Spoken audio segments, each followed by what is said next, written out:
আমি শ্রাবণী, আপনারা দেখছেন শ্রাবণীর রান্নাঘর। আজকে আমাদের রেসিপি সজনে ফুলের ঘন্ট। এই সজনের ফুল শীতকালে খুবই পাওয়া যায়। সজনের ফুলের ঘন্ট বানানোর জন্য আমি সজনে ফুলগুলো জল দিয়ে একদম পরিষ্কার করে ধুয়ে নিয়েছি। আপনারা প্রথমেই এইভাবে পরিষ্কার করে ধুয়ে নেবেন। এবার সজনের ফুল বয়েল করে নেব।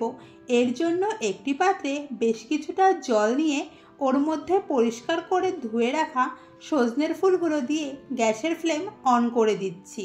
সাথে অ্যাড করছি হাফ চামচ লবণ। এখানে লবণ দেওয়ার কারণে সজনের ফুল খুব তাড়াতাড়ি বয়েল হয়ে যাবে। আর এখানে সজনের ফুল বয়েল করা খুবই ইম্পর্টেন্ট। সজনের ফুল বয়েল না করলে খেতে তিতো লাগবে। 4 থেকে 5 মিনিট লাগবে এটি বয়েল হতে। এবার ঠান্ডা হওয়ার জন্য রেখে দেব। এটি যতক্ষণে ঠান্ডা হচ্ছে ততক্ষণে 1 চামচ জিরে ভেজে নিচ্ছি। এই জিরেটা থেকে আমরা পাউডার রেডি করে নেব। এটি বেশি ভাজতে হবে না, হালকা লাল লাল করে ভাজলেই হবে। এবার পাউডার রেডি করে নিচ্ছি। এদিকে সজনের ফুলটাও ঠান্ডা হয়ে গেছে। জলটা ছেঁকনির সাহায্যে ছেঁকে নিচ্ছি এবং ঠান্ডা জল দিয়ে খুব ভালো করে সজনের ফুলগুলো ধুয়ে জলটা ফেলে দেব। এবার সজনের ফুল খুব ভালো করে চেপে চেপে মাখবো। দেখতেই পাচ্ছেন এটি থেকে জল বেরোচ্ছে।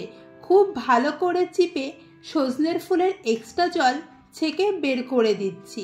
তবে এই জলটা ফেলে দেব না, পরে এটি আমাদের লাগবে। এবার কড়াইতে তেল গরম করে 2টো শুকনো লঙ্কা ও 5 ফোড়ন দিয়ে কয়েক সেকেন্ড ভাজবো। এরপর ছোট করে ডুমডুম করে কেটে রাখা আলু এখানে দিয়ে দেব। আলু খুব ভালো করে ফ্রাই করতে হবে। এবার এখানে অ্যাড করব হাফ চামচ হলুদ ও স্বাদমতো লবণ। খুব ভালো করে মিক্স করে নিচ্ছি। যখন দেখবেন আলু এখানে খুব ভালোভাবে ফ্রাই হয়ে গেছে, ঠিক তখন সজনের ফুল এখানে দিয়ে দেব। সাথে 4 থেকে 5টা কাঁচা লঙ্কা দিয়ে সব কিছু খুব ভালো করে মিক্স করে নেব। আপনারা যতটা পরিমাণ ঝাল খেতে চাইবেন সেই অনুযায়ী লঙ্কা এখানে দেবেন। 2 থেকে 3 মিনিট কুক করার পর সজনের ফুলের যে এক্সট্রা জলটা রেখে দিয়েছিলাম সেটি এখানে দিয়ে দিচ্ছি। খুব ভালো করে মিক্স করে নেব। গ্যাসের ফ্লেম মিডিয়ামে রেখেই কুক করতে হবে। এখানে হাফ চামচ চিনি অ্যাড করব। এতে টেস্ট অনেক গুণ বেড়ে যাবে। এবার সামান্য ময়দা দিচ্ছি। এতে সজনে ফুলের ঘন্ট আঠালো হবে।